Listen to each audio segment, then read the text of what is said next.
If you or someone you know is a teenager who struggles with urges to self-harm, I've got 6 ways that you can calm those urges today.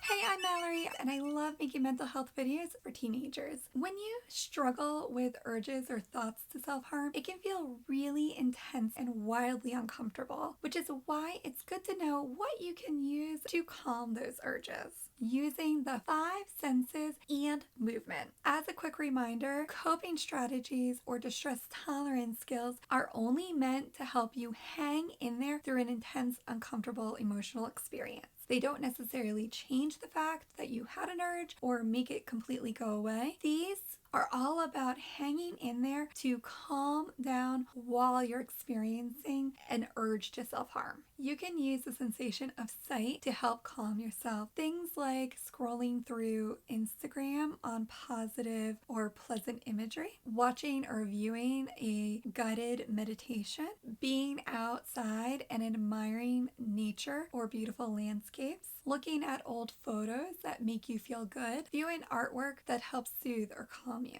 These are all examples of how you could use sight to calm yourself when you're having an urge to self-harm. Smell is really closely linked to memory, which can evoke an intense emotional experience. So if you have a certain smell that you associate with a pleasant or a calm experience, being able to recreate that smell will help you out. This is actually a really great study strategy too. Some well-known scents that could potentially be calming and soothing for you could be things like lavender or eucalyptus. You can try out and see what feels good for you. I know for me, the beach has always been a pleasant experience, so any sort of like candle or smell that reminds me of the beach automatically makes me feel good and calm. Now I know that's not the experience for everybody, so that might not work for you. So you want to try out and see what scents or smells help you feel calm in that moment. And if you have a smell that works really well for you, share it in the comments below because you never know who it could help.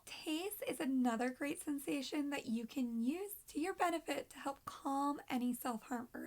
Either tasting something that has a really strong and powerful grounding taste, something like mint, could be really helpful in pulling you back to now in this moment. Also, if you are using anything that is creating saliva in your mouth, it's a little gross, but saliva actually has a lot of calming properties in it already. It's one of the reasons that I have lifesaver mints all throughout my office.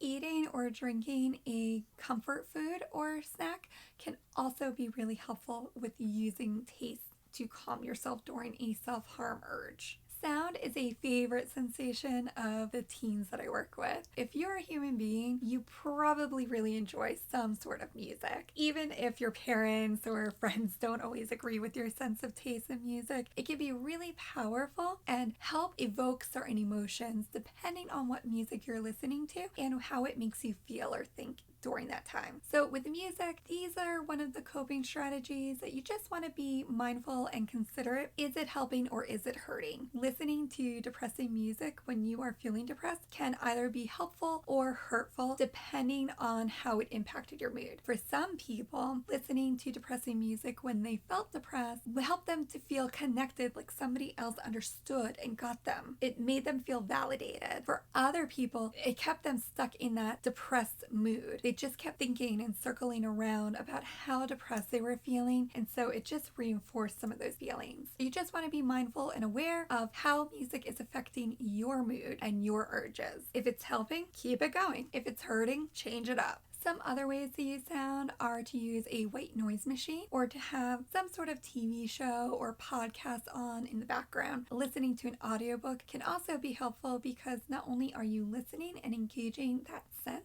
it can be distracting, which is kind of a little added benefit of that. Physical touch is another great sensation that you can use to self-soothe when you're having uncomfortable, intense urges to self-harm. This is probably one of the best sensations to use because if you are already engaging in self-harm behaviors, you're probably somebody who needs to physically release your emotions. A healthier way of utilizing physical touch as a sensation to calm self-harm urges is by by running cool water over the inner part of your forearm. You can also splash your face, but if you don't want to like mess up your look, I don't recommend that. Usually you can find some sort of water or water source anywhere that has a bathroom. Using the bathroom and going to the sink and running some cool water over those body areas can literally help cool you down. Wearing a piece of clothing or snuggling up in a blanket that feels really comfortable can also be really helpful to feel calmer in these moments. If you happen to be somebody who doesn't mind physical contact with loved ones, asking for a hug and receiving a hug from somebody can feel really great in these moments as well. Now, of course, ask permission. Don't just go up to somebody and hug them. One of the great things that I love about the way that DBT breaks up self-soothing coping strategies is they also add in movement here. When we are having intense emotional experiences, we need them to move out or throughout our bodies so that they're not just staying stuck and tight where we are. Moving your body can really help you feel better and calmer in the long run. Now, this can include pacing, stretching. You can even have a Grey's Anatomy dance party in your room. There's lots of different ways that you can incorporate movement here. If you want to know even more coping strategies for when things are really intense and you just need help, I've got just the video for you on your screen right now. Please make sure you share this video because you never know who it could help. Thanks for watching.